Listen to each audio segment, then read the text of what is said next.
هاي ماشاءالله ډېر یو زبردست کلیپ می تاسو ته را پیدا کړی دی. سحر وختي می دغه کلیپ مخې ته راغو. سحر وختي ویډیو تاسو ته جوړوم. ګورئ حالات مې داسې ډېر برابر نه دي، خو دا کلیپ ډېر زبردست. دغه ماشوم عمر تقریبا 3-4 کاله عمر دی.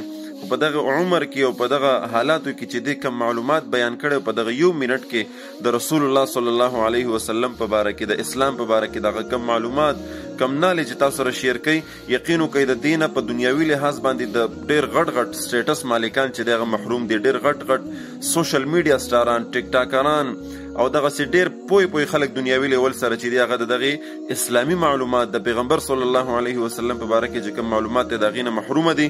حالان کې دغه معلومات چې کومې دغې وړې ماشومې د 3-4 کالو په عمر کې بیان کړی دی، زده کړی دی، دا په هر مسلمان باندې فرض او لازم دی چې دغه معلومات زده کړي د خپل پیغمبر په باره کې، د دین اسلام په باره کې. خبرې ډېر نه کول غواړم، دغه یو کلیپ د 1 منټ کلیپ دا لازم یې وګورئ او د عبرت دپاره یې ورشیر کړئ دغې غټو خلکو ته، دغې ټیک ټاکرانو ته، دغې د سوشل میډیا سټارانو ته چې هغې ډېر فالوورز او په سوشل میډیا باندې خو هغې یو ډېر غټ نوم پیدا کړی، خو د اسلام په باره کې او د اسلام د پاره او د رسول الله صلی الله علیه وسلم په باره کې د هغې نالج بالکل زیرو دی، بالکل صفر دی. لہذا دغه کلیپ وګورئ او شیر یې کوئ.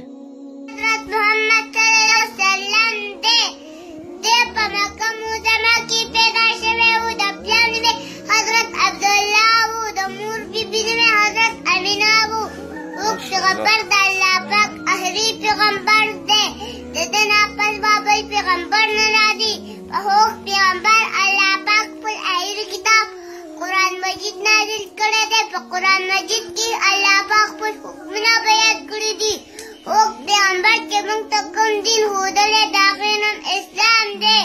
د اسلام منونکي ته مسلمان وایي، موږ ټول مسلمانان یو. د اسلام مالنا سلامتیا او پیغمبر موږ ته ویلي دي چې د الله پاک مخلوق سره مینه کوئ او چاته هم تکلیف مه رسوئ. زموږ څوک پیغمبر به ماشومانو سره ډېره مینه کوله او دا بیا فرمایي چې د ماشومانو ښه تعلیم او تربیت وکړي. هغوی پیغمبر د خپل ژوند وروستي 10 کاله په مدینه منوره کې تېر کړي وو. هلته یې پاکه روزه ده. ښه ملګرو، نو کلیپ تاسو وکتلو. په اخره کې به زه دغه یو خصوصي پیغام ټول هغې والدینو ته چې د هغې بچي دي، مشران دي، د هغې کشران دي، هغې ته چې ګورئ د خپلو بچو تربیت دغسې وکئ.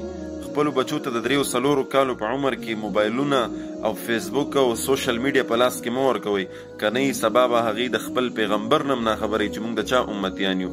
هغې به سبا د خپل دین نه هم ناخبروي چې زموږ دین څه دی، زموږ مذهب څه دی، زموږ لاره څه ده، زموږ منهج څه دی. لہذا د دې ماشومې مور او پلار ته، د دې ټول خاندان ته زه ډېر مبارکباد پیش کوم، شاباسۍ ورته ورکوم چې واقعي دغسې تربیت. که تاسو خپله آنلاین قرآن او دیني علوم زده کول غواړئ او یا خپلو بچیانو کشرانو ته په خپل کور کې په خپله نګرانۍ کې آنلاین د قرآن حفظ، ناظره، تجوید، قاعده، مسنون دعاګانې، د اودس، د غسل مسایل، څومره چې دیني مسایل دي دا ور زده کول غواړئ، نو هم نن زموږ په دې بیت العتیق آنلاین قرآن اکیډمۍ کې ایډمیشن وکئ، داخله وکئ. تاسو که د دنیا په هر ګوټ کې په هر ځای کې هم نن زموږ په دې اکیډمۍ کې داخله وکئ. انشاءالله العظیم په احسنه طریقه سره، په بهتره طریقې سره به ستاسو کشرانو ته، تاسو ته دیني زده کړې درکول کیږي.